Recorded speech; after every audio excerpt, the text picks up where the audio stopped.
Welcome to the Fall 2020 Rogow Distinguished Visiting Lecturer Program, which brings celebrated authors, journalists, historians, academics, and artists to campus in the greater Hartford area. The series is part of the wide array of public programming that the University of Hartford offers, fulfilling an important responsibility to serve the larger community of which it is a part. I also welcome you to tonight's lecture titled Black Lives Matter, the Roots of the Movement, and to welcome our special guest, Ms. Rosa Clemente. Following our speaker's presentation, there will be an opportunity for Q&A moderated by Dr. Markeisha Davis, Assistant Professor of Africana Studies and Literature, as well as the Director of the Africana Studies minor program. And now it's my pleasure to introduce Gregory Woodward, President of the University of Hartford. Greg. Thanks so much, Chris. Thanks for helping so much to put this all together. We could, I think, go ahead and advance the slide. That would be great. Thanks. So I want to welcome everybody to the conversation and discussion and presentation tonight. We are using the Rogow Distinguished Lecture Visiting Lecture Program this year to launch our Diversity, Equity, and Inclusion Lecture Series. And this is one of a number of activities that the University of Hartford is engaged with this year to promote our understanding, growth, and intense prioritization of diversity, equity, and inclusion on our campus. Chris Grant, who was our Executive Director of Diversity and Community Engagement, chaired a committee this year comprised of faculty and staff from across the university, and they worked to assemble this year-long series. And it seemed to us appropriate to use the Rogow Endowment to support this series this year. Over the years, as you can see, this lecture program has brought all kinds of authors and journalists and historians and many other learned people to our campus to speak. And it's a pleasure to, again, invite Rosa Clemente to be here tonight for part of this really prestigious series. Let's move the slide ahead. Thank you. This is a description of this series that we're going to be engaged with all year. Obviously, this forum that we're providing for students, faculty, and staff to deepen their knowledge, increase awareness, and inform individual and institutional actions to promote diversity, equity, and inclusion at the University of Hartford is exceptionally important for us. You can see that it includes a number of activities, intentional opportunities for distinguished speakers and scholars, and all of these things in the effort to enhance our university's goals to present diverse ideas and perspectives. So it is a very fun night. It's a great opening to this series. I'm so pleased we can do this. This year, this series on diversity, equity, and inclusion, our annual lecture series, is focusing on race. It is the appropriate topic for any year, but especially this year, given the national events and national sentiment, national mood and culture. So it is a great place for us to begin our annual series this year. It is very much a pleasure to introduce Rosa Alicia Clemente to be with us this evening. I'm going to read you a little bit about her. There's a little bit of a background here you can see. Rosa Alicia Clemente is a Black Puerto Rican woman born and raised in the Bronx. She's an organizer, producer, independent journalist, and scholar activist. I want to note that Rosa was the first ever Afro-Latina woman to run for vice president of the United States. In 2008, on the Green Party ticket, she and her running mate, Cynthia McKinney, were to this date the only women of color ticket in American presidential history. Run again, Rosa. She is a frequent guest on television, radio, and online media, as her opinions on critical current events are widely sought after throughout the world. As president of Know Thyself Productions, she has produced several major community activism tours over the last 20 years. As a co-founder and national coordinator of the first ever national hip-hop political convention in 2003, Rosa helped bring together more than 3,000 activists to create and implement a national political agenda for the hip-hop generation. There are many, many more exciting entries in her vita and resume around her work in the hip-hop culture. Rosa's own academic work has been dedicated to researching national liberation struggles inside the United States, with a specific focus on the Young Lords Party, the Black Panther Party for self-defense, and Black and Brown liberation movements of the 60s and 70s, as well as the effects of the counterintelligence program on such movements. She has written extensively on politics, the intersection of race, gender, and class, hip-hop feminisms, media justice, United States political prisoners, and the end of colonial rule and domination in Puerto Rico. From Cornell to prisons, Rosa is one of her generation's leading scholars on the issues of Afro, Black, Latino, and Latinx identity. Her groundbreaking article, Who is Black?, published in 2001, was the catalyst for many discussions regarding Blackness in the Latin culture.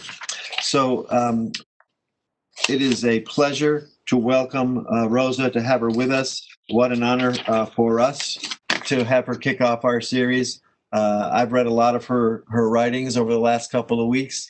They are thought-provoking, engaging, and absolutely inspiring. So thank you, Rosa, for being with us. We all look forward to hearing you speak.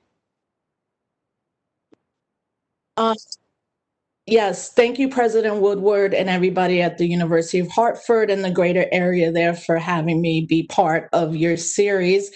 And I just want to tell folks I'm Instagramming this live because this is a public event, and I'm grateful for that.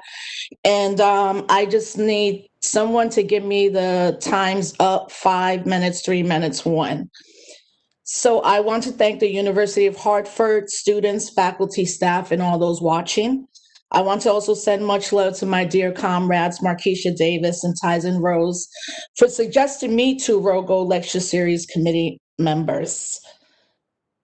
Each generation must, out of relative obscurity, discover its mission, fulfill it, or betray it. That's a quote from Frantz Fanon and a quote from Assata Shakur. Nobody in the world, nobody in history has ever gotten their freedom by appealing to the moral sense of the people who were oppressing them. And although these last 2 weeks have been tremendously hard and traumatic, I do want to share some incredible news that on Tuesday, one of our longest held political prisoners, Jalil Muntekin, was paroled officially in New York State, and he will be walking out of incarceration after 42 years next week. And it's critical that young people understand that there are still people from the 60s and 70s who fought for so many of our freedoms who are locked up. And we've been getting a lot of them out, but this one is especially welcomed in this moment where it seems like everything is hopeless. My story begins in the South Bronx in 1972. I did not grow up in a movement household. I did not grow up understanding politics and studying history. I did have a great sense of pride as a Puerto Rican. But I knew nothing about the history of my people, what happened to our nation. I did not know why we were made US citizens. I did not know why we are a colony. I did not know of the freedom fighters in Puerto Rico that were hunted, attacked, assassinated, sterilized, incarcerated for Puerto Rico to be free. I had to go to college here where I reside now in Albany, New York, at the State University of New York at Albany. I had to take Black studies classes, Puerto Rican studies, feminist studies, philosophy, to begin to understand why I had not learned anything political or historical about not only Puerto Ricans, but African American, Native American, Asian, and other Afro-Latinx people. I do have a PowerPoint, if we could bring that up. And I'll continue until that comes up. In my sophomore year, we could, so this is the, right, we'll stop here. That picture before was what's known as it's not known, it's the 6th train in New York City. We can take you all the way from the Bronx to basically the end of Manhattan. And the next slide is where my parents moved us around, I was 7 or 8, into this very small little town called Elmsford, New York, not even a town, a village. And I grew up, and I always show this cheerleading picture because people are like, I can't believe you're a cheerleader. And I always tell people, I had this this kind of weird life where for 5 days I was in Westchester County, in these manicured upper middle class neighborhood. And every weekend, my mom would take us to the Bronx to see our family members, many who are still there. My father, who still owns his business there after 50 years.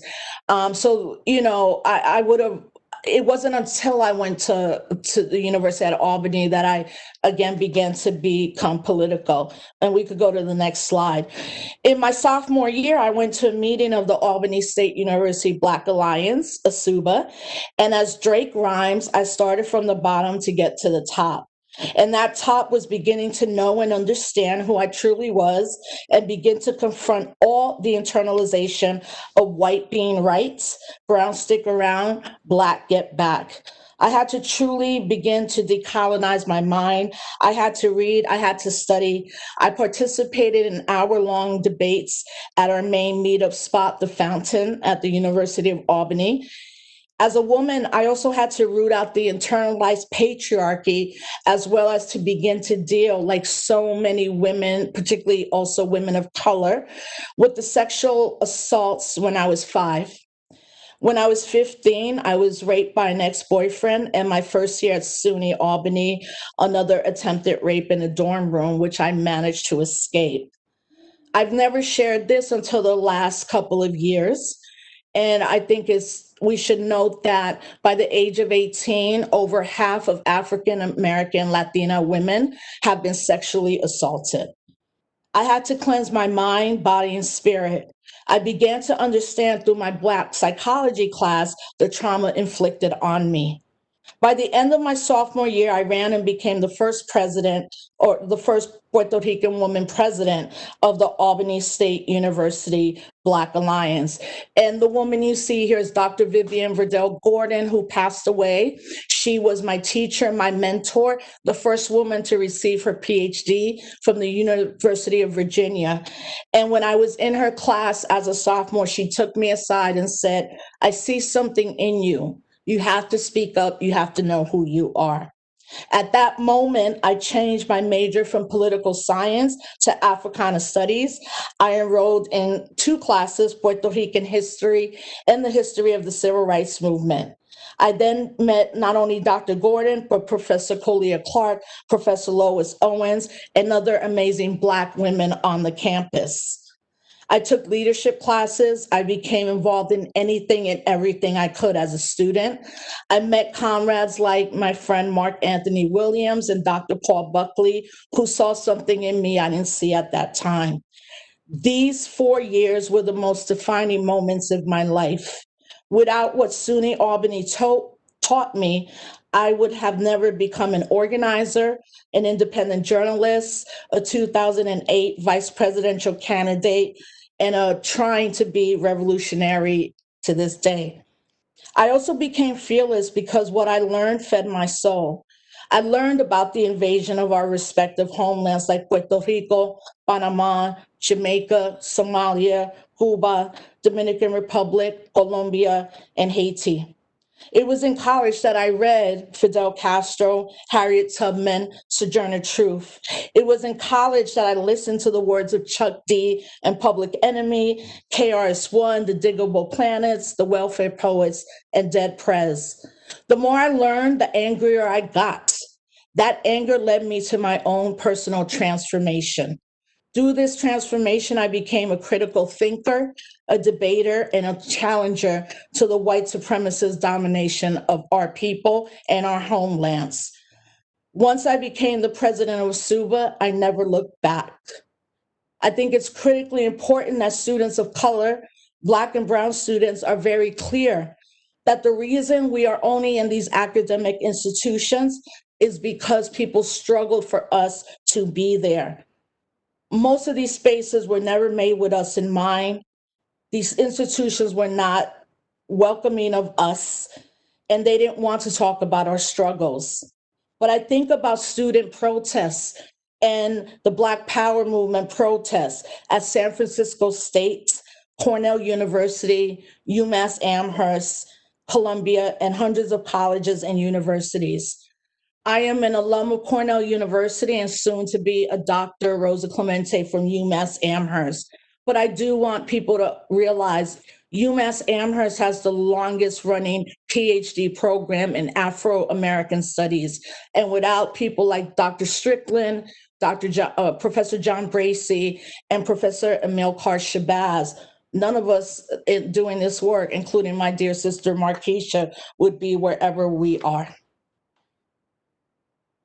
I had to learn about the hundreds of takeovers, protests, sit-ins, demands, shutdowns, that the door was not just open, these closed doors were permanently destroyed. Since 1968 and over 50 years later, many of us as students of color still have to justify our existence in what is known as the ivory and the ebony towers. People often cite microaggressions in academia, but I actually say these are macroaggressions. Often students of color are not allowed to be just students. We also have to be spokespeople for our communities. We have to be in spaces where white students don't even have to think about that.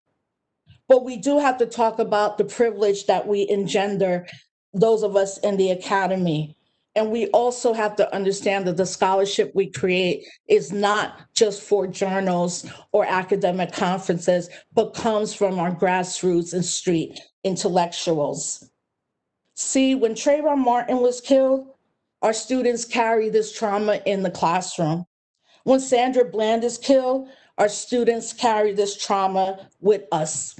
When Hurricane Maria hits Puerto Rico, we carry that with us. When climate catastrophe is wiping out island nations, we carry that with us. When we see children in cages, we carry that with us. When we see an ice raid in Mississippi, when Sandy Rock happens, when Eric Garner is choked to death, when Troy Davis is executed, all of this, our students carry that into the classroom. When Ferguson, Baltimore, Charlotte, Minneapolis, Rochester rebel, our students want to come into a classroom that not only talks about this, but even as simply, we do not call them riots. These are rebellions. We are now in a global health pandemic, COVID. We also have a maniac and his criminal syndicate in the White House.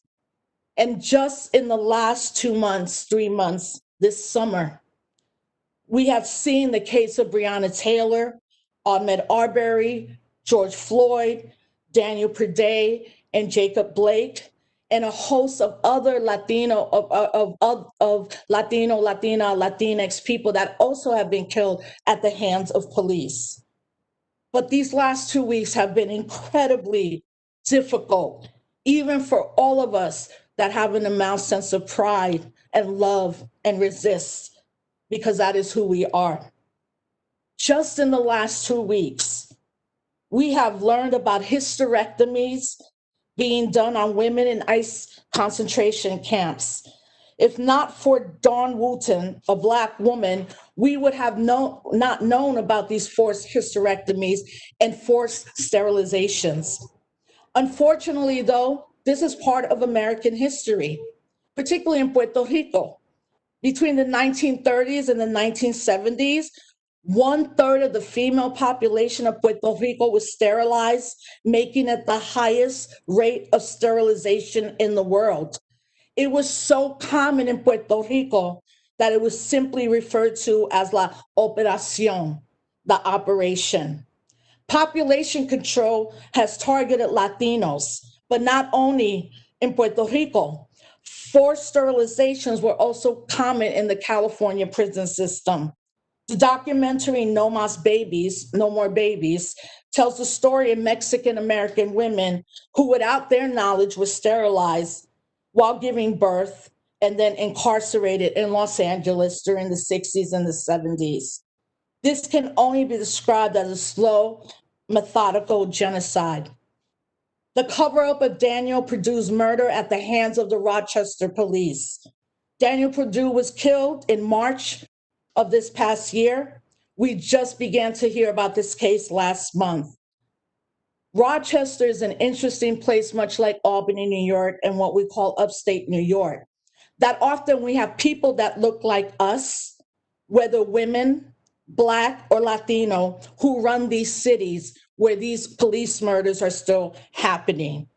Last week, the city of Rochester was forced to release 325 pages of internal emails, police reports, and comments.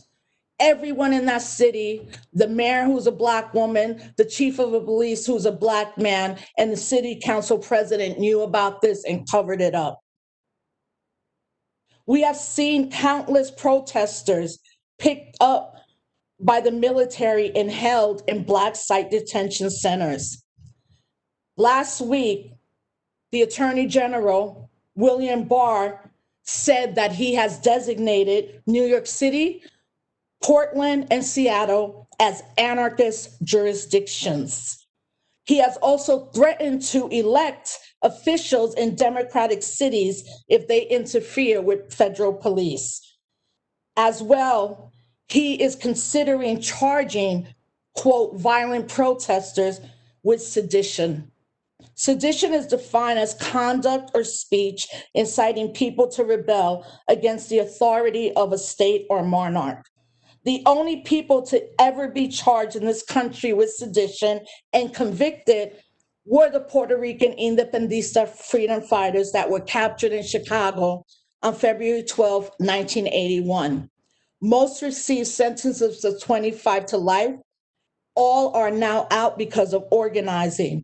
But Oscar Lopez Rivera had to be pardoned by Barack Obama as the president, Barack Obama, was leaving the White House. And he is known to be the longest political prisoner held in the world, in the Western Hemisphere, but also longer than Nelson Mandela. And Donald Trump.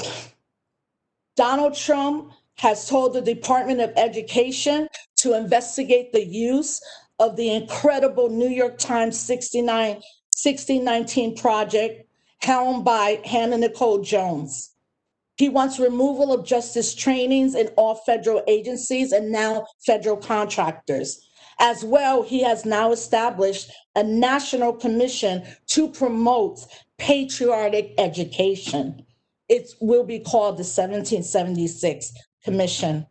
And yesterday in a press briefing, he did not mention Breonna Taylor, but he praised the Black Republican Attorney General, who is at the same press briefing, when asked by a reporter if he would accept the results of the election, he said he would have to wait and see, and that not all ballots should be counted. This is also the reason, as well as the potential overturn of Roe versus Wade, that he is jamming through a Supreme Court justice. We must understand that all our lives are political. We have to understand that our scholarship is not just for us, but must be for the community. As someone who's been in Black studies my entire academic career and follows this discipline of scholar activism, we have the responsibility to use our scholarship to empower our communities, but to also understand that our communities are consistently under attack.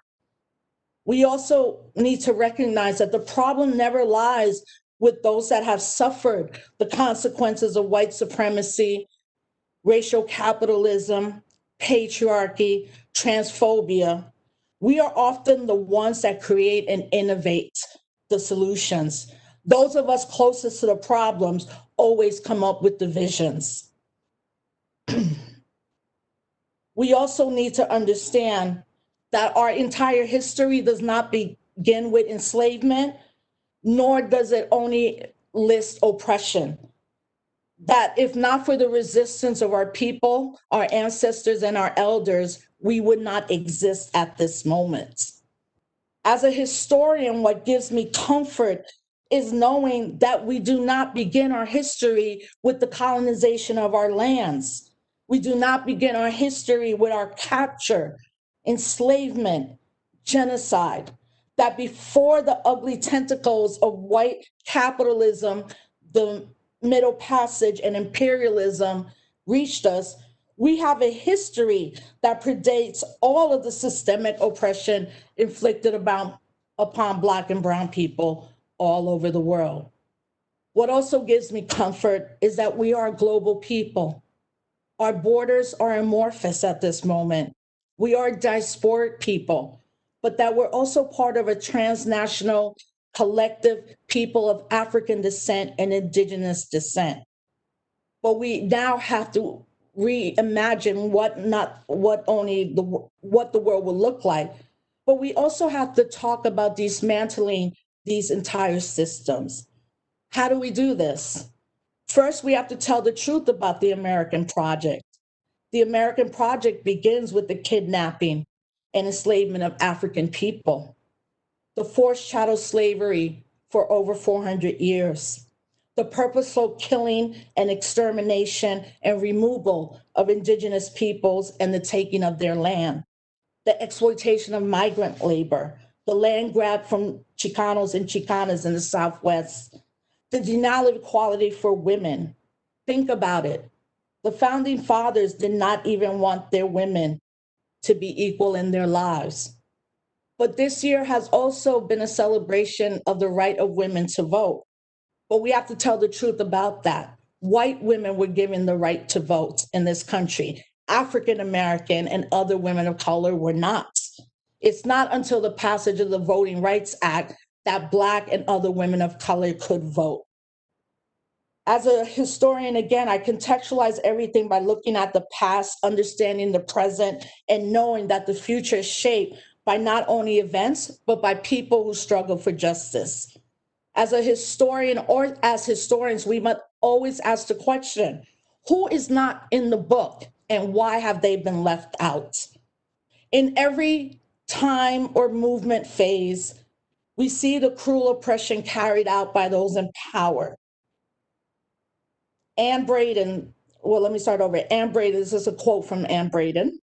In every age, no matter how cruel the oppression carried on by those in power, there have always been those who struggled for a different world. I believe this is the genius of humankind that makes us half divine. The fact that some human being can envision a world that has never existed. We must also acknowledge that white people, especially young white people, are also affected by the system of white supremacy. White students do not learn about their own freedom fighters that have fought for the liberation of Black and Brown people, the anti-imperialist white people, like groups like the Weather Underground, Students for Democratic Society, Laura Whitehorn, Naomi Jaffe, David Gilbert, John Brown, Jewish Voices for Peace, standing up for racial justice. This does a disservice to white students as well. So when we look at our history, we also must understand that the ballot has never given us freedom, but it is the power of the people, harnessed, energized, and organized, that will get us free. Our best leaders have never been elected to office. Fannie Lou Hamer, Malcolm X, Lolita LeBron, Oscar Lopez Rivera, Mumia Abu-Jamal, Herman, the Russell Maroon Schultz, Leonard Peltier. For the young people that are watching, you are the key to this fight. These last 4 months would have not happened, the resistance in the streets, without you. But you have to ask yourself, is this part of who I am for the rest of my life? Is this now in my DNA? My belief is we no longer have an option. The line has been drawn and the target are us, the others. The best piece of advice I can give to young people at this time is do not see yourself through the white gaze. Never filter yourself because you're scared of what someone else might think. Smash the patriarchy. Some traditions are not good. Some bind us literally and figuratively. To all the LGBTQ, queer, trans folks, your queerness is deemed as a threat because you are breaking stereotypes and binaries and preconceived notions of who you are and what you should do. The system of white supremacy seeks to destroy us as a collective. When they tell us we need police, we say no, abolish the police. When they tell you that a dreamer is worthy of more citizenship than all of other undocumented folks, we say no. We demand amnesty for all our people. When they say college is free, colleges cannot be free. That's a pie in the sky dream. You say no. Just cut military spending, and every young person who wants to go to college can go to college for free and not be tied to debt for the rest of their lives. A budget is set to show the conscience of a government. This this government spends trillions of dollars on wards and ships, as Tupac told us, but it says it cannot feed the poor or end homelessness. Solutions for this, again, will not come from the ballot box, but the vote is important. It's a tactic. It's part of our arsenal. Voting is critically important. But remember, Africans that were enslaved in the Western Hemisphere organized and resisted and fought back to get free, regardless of the ballot. So where do we go from here in a global pandemic? To all the young people watching and listening, your generation will either save the planet or we will not exist as humans on the globe, on the planet Earth. Link up with others in the world, from Palestine to Puerto Rico to the Dominican Republic to Guatemala, Honduras, Belize. We must be internationalists. Ask yourselves as well, what will be my sacrifice? We have to say it, mean it, and organize. Kwame Ture said, the job of the conscious is to make the unconscious aware of their unconsciousness. I truly believe that at this moment, the state and its actors want us to march to our deaths willingly and peacefully, and we will not do it. We will resist at every point. Also, understand what your ancestors did so you could be here. I tell all my students when they enter my classroom, my job is to educate you enough that when you leave my classroom, you will become an activist and organizer. And as much as we don't want to believe that we are heading or might already be in a state of fascism, there are 5 steps to it. You can read Joseph Stanley from Harvard University. But the 5th step is when those in power start to talk about law and order.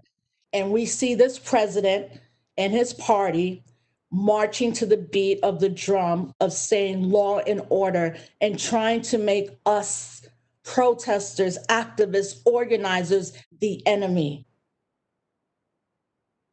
The Department of Homeland Security under this administration has now produced 2 reports that say domestic terrorism by white supremacists are the biggest internal threat. Can we go forward to some of the slides? I'm just going to tell you to go next. This is Dr. James, well, let's go back real quick. Dr. James Turner, who's still with us, who founded, might be in running with UMass Amherst, but who founded the Africana Studies Department at Cornell University. This is where I got my master's, and to this day am mentored by by Professor James Turner. And then the next slide is many of our mentors, Maita Moreno Vega, who started the Caribbean Cultural African Diaspora Institute, and now who resides in Loíza, Puerto Rico, and has created an organization there. And Loíza, Puerto Rico is the part of Puerto Rico, our island, that has the largest demographic of people of African descent. We can go to the next slide. Malcolm X Grassroots Movement is an organization that I joined. It's my political home to this day. We can go to the next one. 2008, when Cynthia McKinney asked me to be her running mate on the Green Party ticket. We could go to the next one. And this is when I was moving to Los Angeles to work at Cal State at the invitation of Dr. Melina Abdullah.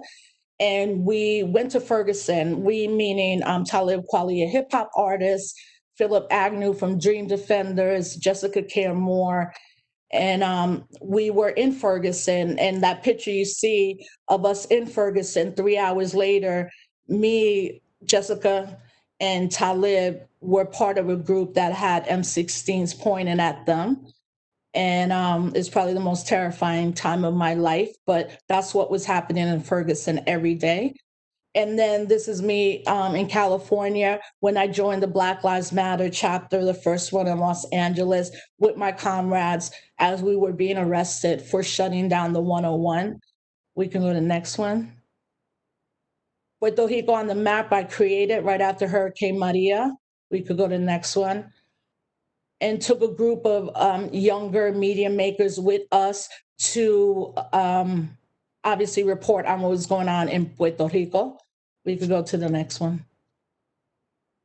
This is the Golden Globes Award in 2008 after Tarana Burke and Me Too came into the zeitgeist. She invited many of us, and the actresses that you see brought each one of us as their date. And the most important thing I tell people about the Golden Globes, because some people were like, oh, you're just going to a party and all that. I'm like, girl, listen, or whoever. I'm not just walking the red carpet, I'm working the red carpet. And what the actresses all did was they just didn't talk. They allowed us to talk to all the entertainment reporters. And that was an incredible time to get the message out about what was going on still after the aftermath of Hurricane Maria in Puerto Rico. We could go to the next one. And for the last 3 years, and now that it's public, I got to talk about it. I was a consultant on a movie that is coming out, executive produced by Ryan Coogler, and also Charles Keene, and written and directed by Shaka Keene.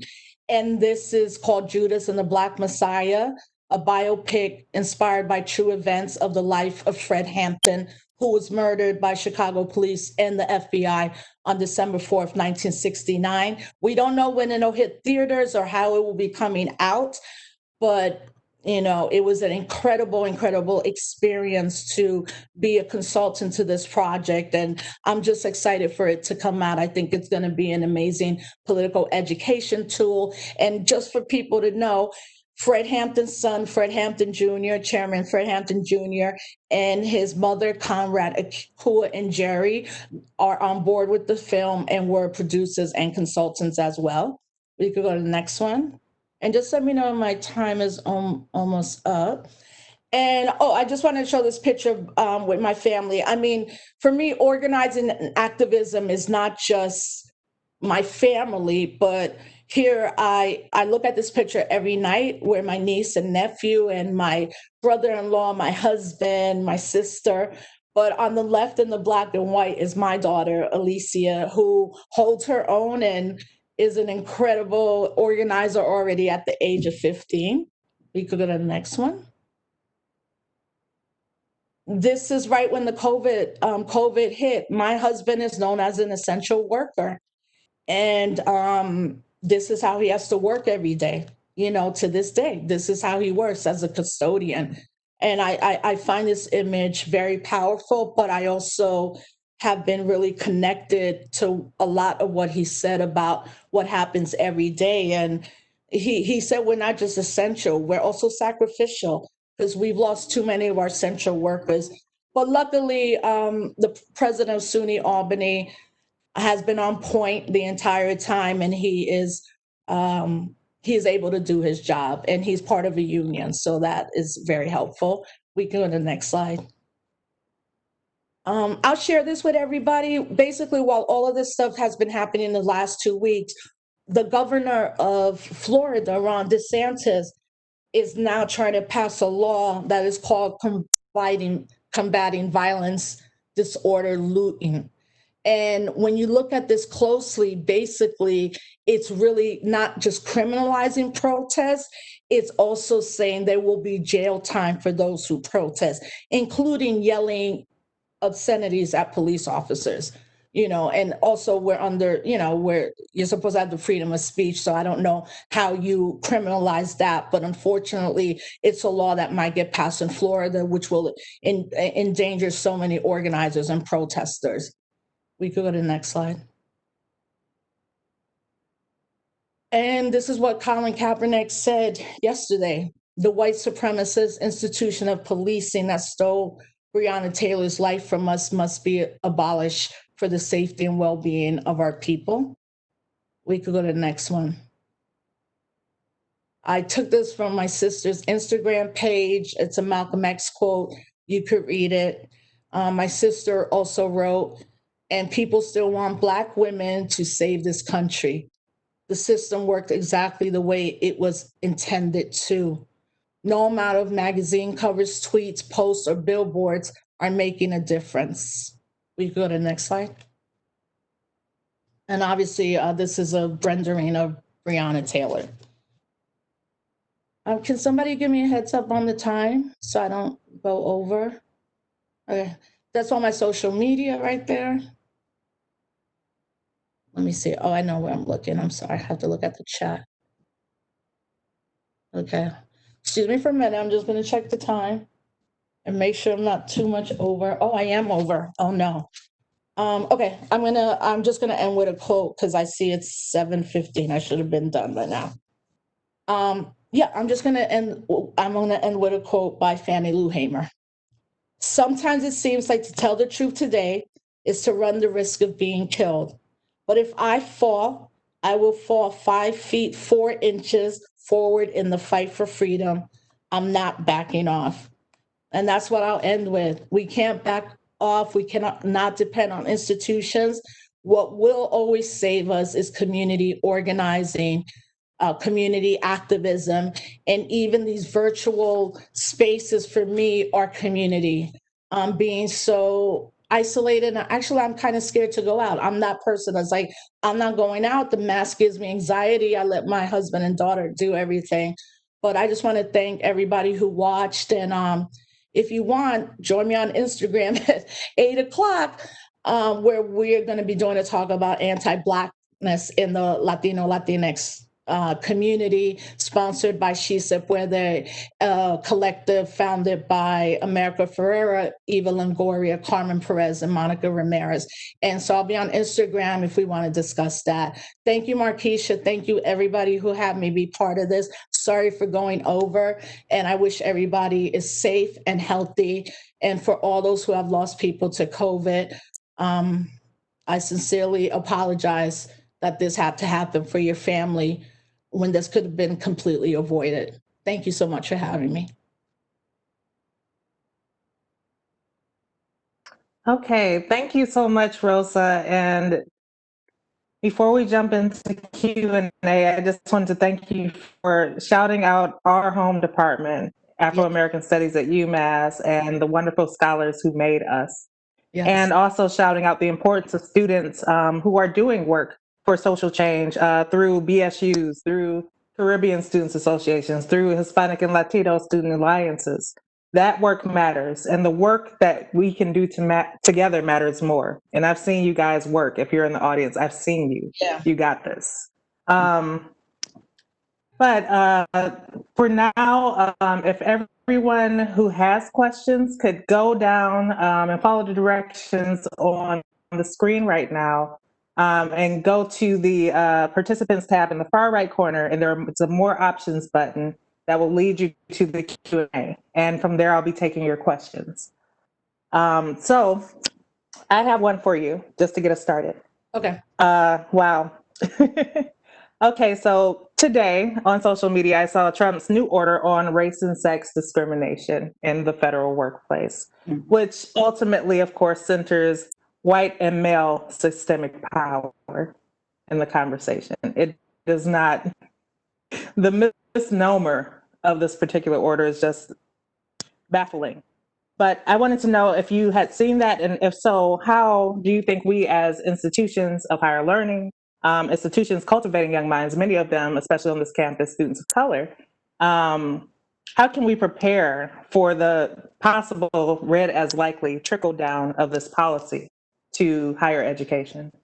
Yeah, I mean, in the Department of Education, the universities that will be the most affected are public universities like the SUNY system, the UMass system, the Cal State system. So we know that. All I can say is we're like 40 days out of it, of this election. I, for the first time ever this year, endorsed two candidates, Julian Castro and then Bernie Sanders, even though I still believe very much in what the Green Party could be. I think we got to write it out, and with that said, I think that universities in general their universities should be proportionate to the community that they're in. So Hartford should have whatever the population is of Puerto Ricans in Hartford, that should be the population of Puerto Ricans at the University of Hartford.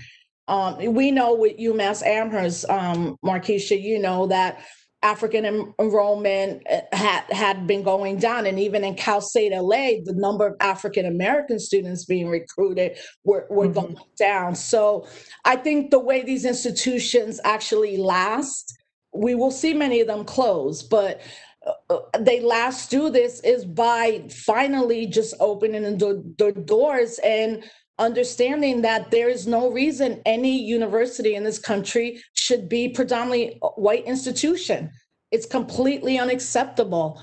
We're not predominantly a white country. And, that's where all this fear mongering is coming from.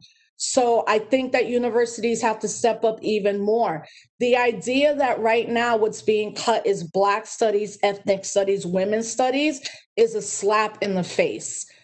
So whatever university student are attending, it's important that students speak out.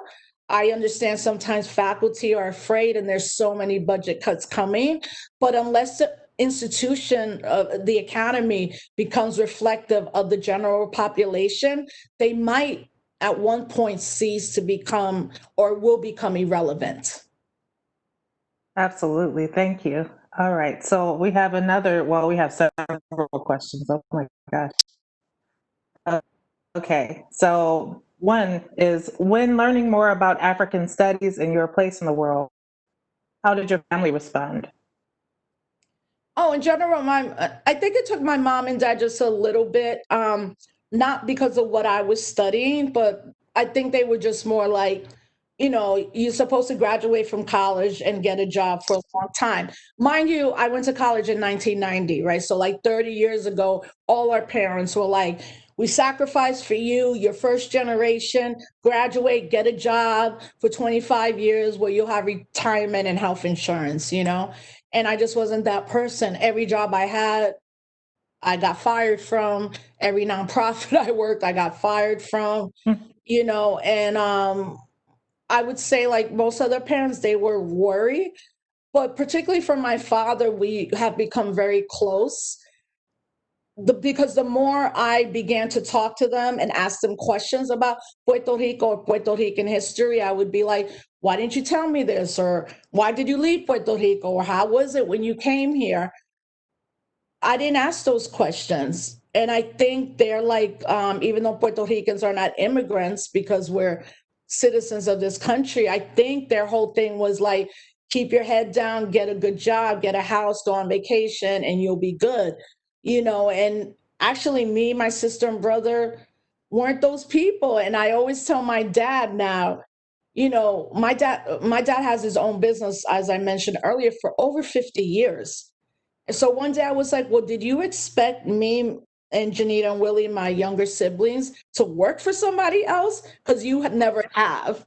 And I think during this COVID, not I think, I know, during this COVID crisis, I've seen my mother just not lose it, but just be like, what is happening? This is crazy. He has to go, and I think they feel a sense of sadness. And I think all of our parents and grandparents are feeling like we did all this and now this, like COVID and then police killings, and they feel it, and they've seen how we've raised our daughter and all of that. So it didn't take a long time. I just also think that the history of Puerto Rico for them might have been a little traumatic as well, knowing how they grew up and things like that. But they're fully accepting now of everything I do. They might have some reservations, but they're a little older and now they're like, throw it all out there.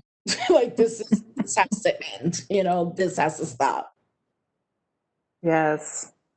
Well, thank you for that. All right. I have another question. Do you think Breonna Taylor's name has become commercialized? No, I mean, I do think that post the George Floyd killing, corporations were tripping themselves over Black Lives Matter. I think it is important that we recognize that Amazon fired young Black people for organizing, but yet on their banner it says Black Lives Matter. Often our movements could be co opted, and definitely Black Lives Matter has been corporatized in terms of the companies. With Breonna Taylor, I think the thing that's different is that no one was paying attention to this case for the most part in the larger movement or zeitgeist because she was a woman, and if it wasn't for 140 days of sustained protests and people like Linda Sessor, Tamika Mallory, and all of those in Louisville, Kentucky, supporting the families and being on the streets every day, we might not know about Breonna. I think what happened yesterday, though, I think it was a gut punch. I never think the system is. I didn't think that George Zimmerman would get convicted of Trayvon Martin's murder, and I'm actually not sure that the cops who shot Jacob Blake and the cops who killed George Floyd will be indicted, because I've seen this for 30 years. No matter how heinous the crime and the murders, the officers get off. But I think the gut punch with Breonna Taylor was that we know exactly what happened through the 911 calls and transcripts.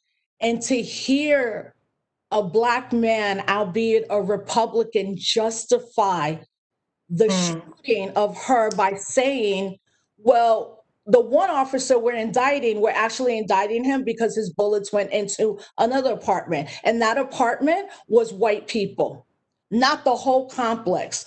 So I think that's what really got people not, the response was so visceral and painful, because we're like, you indicted the cop, not because they shot Breonna Taylor, but one cop gets indicted because other people were put at risk.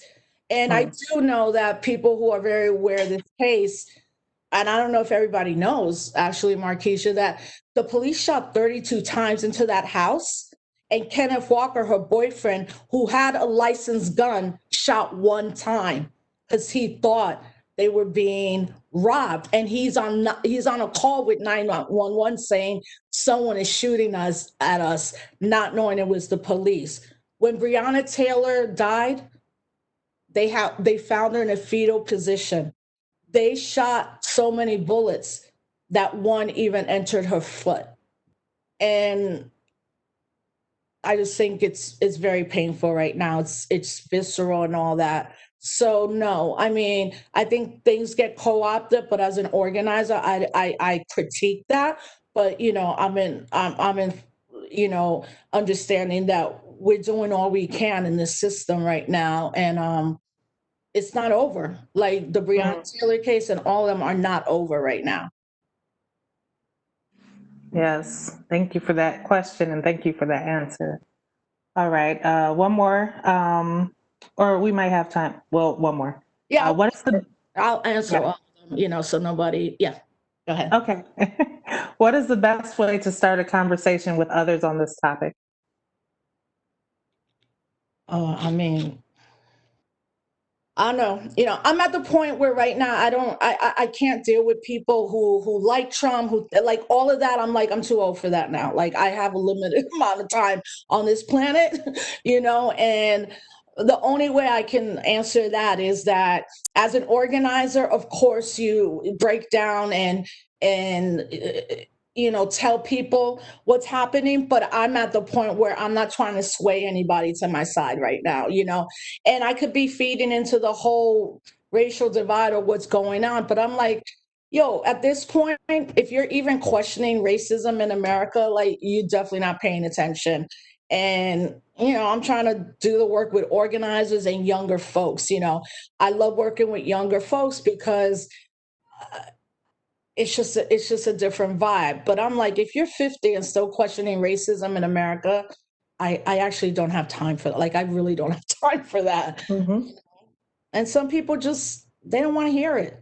They don't want to hear it. And it can be frustrating as an organizer if you keep like trying to change people where when you know it's not going to change. It's almost like I think a fatal mistake the Democratic Party is doing right now and Joe Biden is doing right now is he's trying to get Trump voters to vote for him, as opposed to saying there's enough of us at this moment that know he has to go and we'll get you in, and then we'll organize when you don't do what we want. We'll demand it. And every time I see him talk, I'm like, stop talking to Republicans that support Trump or anybody. Talk to the other half of young people that to this day are still not registered to vote and don't want to vote because they don't believe in a two-party system. It's very difficult for me to say that as a person who's been in the third party. But at this point, it's not an existential threat in the White House. It's an actual threat, and so yeah, I'm just not in that place anymore unless I'm in a classroom teaching younger people. Yes, agreed. Yes. All right. Do we have time for one more question, or Yeah, I'll finish it. I should don't we wrap it up? left out. So Okay. All right. So this question is, as a former VP candidate, what advice would you give Kamala Harris to help her step fully into an activist candidate role? where are you? I don't. I really don't. I'm like, all I see is memes of her walking off a plane with Converse or Tim's on. I don't know. And I wrote this a couple of days ago. Where are they? Why is the Democratic Party not having AOC or Ilhan Omar, Rashida Tlaib, even Katie Porter from California, like Ayanna Pressley from, what are y'all doing? If they already think you're a socialist, Joe Biden, then why wouldn't you have AOC? Kamala has been critiqued on her role as the Attorney General of California. She passed laws that criminalize parents whose children were truant, and we know that. But it's also like, why aren't they doing 24/7 live streams? Are you in the basement? If you're there, then do a live stream for 24/7, because right now at this moment this is not known that this I think people are really not understanding that this administration can win again because of all the tricks that they're doing and the voter suppression. So my advice is, girl, where are you? Come out. Why isn't there a full statement on what happened yesterday? Why aren't you on the streets of Ferguson, Baltimore, LA, and all that? You could be there. And yes, people might say, well, of course they're going to be elected officials and they're going to do that, but damn, do it. Because I actually don't know where y'all are at right now. Markeisha, I see one question here. It says, do you have thoughts about the movement BLM founders stating that they're Marxists? No, I don't. And whatever, like, yeah, Marxism, social. Yeah, you know what? If socialism means that people aren't houseless, that children eat, that we all have health care, that student loan is wiped out, that we have protections. If socialism means that, and that's what you think Marxism is, then call me a socialist Marxist, or whatever that is. I do want to always keep telling folks and remind people that BLM was founded by 3 Black women, 2 who define and are queer folks: Patrice Cullors, Alicia Garza, Opal Tometi. in this moment, Alicia Garza and Opal Tometi have moved out of leadership in Black Lives Matter, and Patrice Cullors is the executive director of the Black Lives Matter Network. And in the last couple of weeks, Black Lives Matter itself has reimagined the work and how even the chapters look on a local level. But I mean, they could be that's such a, I had to answer it because I'm like, I mean, the president's a capitalist and he's letting more than 200,000 people die because he wants the country to be open. I don't think that would be the case if we had any of our BLM founders, particularly running a country or a state. You know, I feel like my daughter could run the country better at this time. And if that makes her a socialist and me a Marxist, then we'll deal with that. Okay, I've been asked to wrap it up, and I'm glad you jumped to that question because I was like, oh, I hope we have time. I said, thank you. I truly feel the way you do, but wanted your input. So yeah, you wanted to know how you answer that. Like, yes. And that's what we call about organizing and teaching. That's how you answer it. And thank you for asking that question. All right, thank you so much, Rosa. Thank you. And it's so good to see you and Alicia. Okay, so I think we're going to move on to Jane. Yes.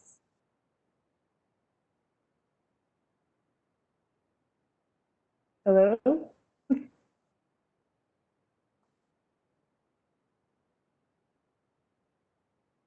Markeisha, Okay, Chris. yeah, thank you very much. Wow, I can just say wow, wow, wow. And thank you so much on behalf of the UHeart campus community. Thank you for speaking so powerfully and inspiringly tonight and for sharing your insights on being an educator and an activist. I especially love to quote two of your statements that I just want to reiterate. All our lives are political, and our scholarships is not only for ourselves, but it must be used to empower our community. I really enjoy that. And last but certainly not least, you reminded us we have a history that predates us prior to systemic racism. And I hope that statement really inspires our students as you continue to research and search and work in this particular on your education, knowing that there's a vast amount of information that will help to continue to inform you. Again, on behalf of the committee, Rosa, thank you so much, and the University of Hartford's leadership. I just want to remind everyone and invite you all to join us again on October 15th, where we'll be looking at the topic of voting rights, protecting the right to vote. Thank you. Thank you so much for having me. Take care, everybody. Thank you. Thanks.